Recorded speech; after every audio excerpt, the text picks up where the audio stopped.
Guys നമസ്കാരം, welcome back. അപ്പോൾ നമ്മുടെ അവതാരം എത്തിയിട്ടുണ്ട്. എല്ലാവരും അറിഞ്ഞിട്ടുണ്ടാവുമെന്ന് വിചാരിക്കുന്നു. അറിയാത്തവർക്ക് വേണ്ടി സമർപ്പിക്കുന്നു. Reuben Amorim has arrived at old Trafford. അപ്പോൾ ഒരു എന്താ പറയുക, ഒരു വൻ പ്രഷറിലാണ് ചങ്ങായി വന്നിറങ്ങിയിട്ടുള്ളത്. ആ ഇറങ്ങി വരുന്ന ഒരു വീഡിയോ ഒക്കെ ഉണ്ടായിരുന്നു.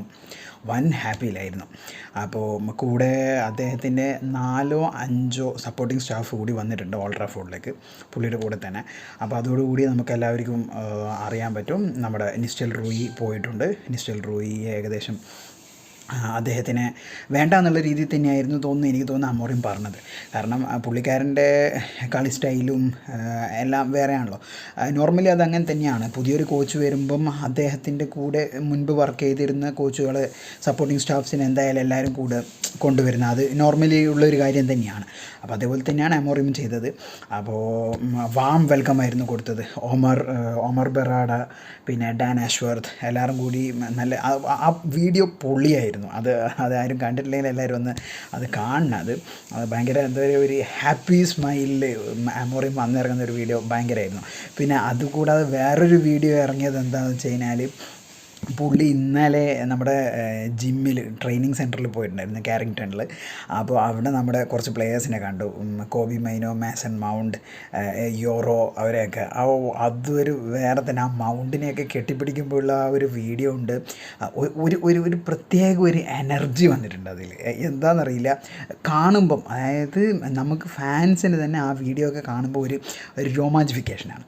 അപ്പോൾ അതിനി കളിയിലും കൂടി കണ്ടു കഴിഞ്ഞാലുണ്ടല്ലോ, വേറെ ലെവലായിരിക്കും. പ്രതീക്ഷയാണ്, എല്ലാം പ്രതീക്ഷയാണ്.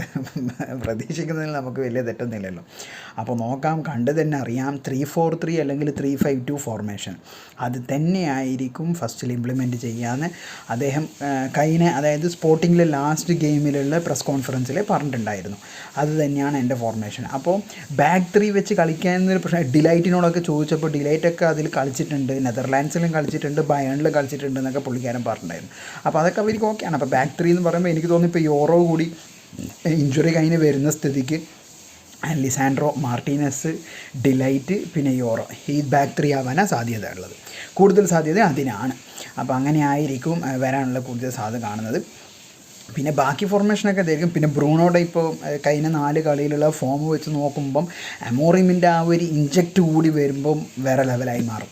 പിന്നെ ഈ അമോറിമിൻ്റെ മെയിൻ എന്താണെന്ന് വെച്ച് കഴിഞ്ഞാൽ, പുള്ളിക്കാരൻ കൊടുക്കുന്നത് പ്രിഫറൻസ് കൊടുക്കുക യങ്സ്റ്റേഴ്സിനാണ്, എല്ലാ യങ്സ്റ്റേഴ്സും. അപ്പോൾ നമുക്ക് കുറേ യങ്സ്റ്റേഴ്സ് നമ്മുടെ കയ്യിലുണ്ട്. മെയിൻ യോറോ, പിന്നെ അതുപോലെ നമ്മുടെ ഗറനാച്ചോ, കോബി മൈനോ, എല്ലാം ഒരു വേറെ ലെവലായി മാറി. പ്ലെയേഴ്സിന് ഇഞ്ചുറി ഇല്ലാതെ അമോറിമിന് വേണ്ടിയിട്ട് വീണ് മരിക്കുക എന്നൊക്കെ പറയില്ല, അതുപോലെ കളിച്ചാലുണ്ടല്ലോ ഒന്നും എന്താ എത്തിപ്പിടിക്കാൻ പറ്റുന്നതേ ഉള്ളൂ. എല്ലാം എത്തിപ്പിടിക്കാൻ പറ്റുന്നതേ ഉള്ളൂ. കാരണം മോസ്റ്റ്ലി എല്ലാ കോമ്പറ്റീഷനിലും നമ്മളുണ്ട്. കപ്പ് കോമ്പറ്റീഷൻസ്, കപ്പ് ഗെയിംസിലൊക്കെ ഉണ്ട്, ഒന്നിലും പുറത്തായിട്ടില്ല. അപ്പോൾ എല്ലാം ഒന്നൊന്ന് സെറ്റായിട്ട് വരികയാണെങ്കിൽ വേറെ ലെവലാകും. പ്രൈം മാഞ്ചസ്റ്ററിനെ നമുക്ക് കാണാൻ പറ്റും. പ്രൈം മാഞ്ചസ്റ്റർ യുണൈറ്റഡിനെ നമുക്ക് അമോറിമിലൂടെ തിരിച്ചു കൊണ്ടുവരാൻ പറ്റും. അപ്പോൾ പറ്റട്ടെ, അതിന് വേണ്ടി തന്നെയാണ് പ്രാർത്ഥിക്കുന്നതും. അപ്പോൾ കാണാം, കൂടുതൽ അപ്ഡേറ്റ്സുമായി വരുന്നുണ്ട്. അമോറിമിൻ്റെ കൂടുതൽ അപ്ഡേറ്റ്സുമായി നിങ്ങളുടെ മുന്നിലേക്ക് വരുന്നതായിരിക്കും. അതുവരേക്കും ബൈ.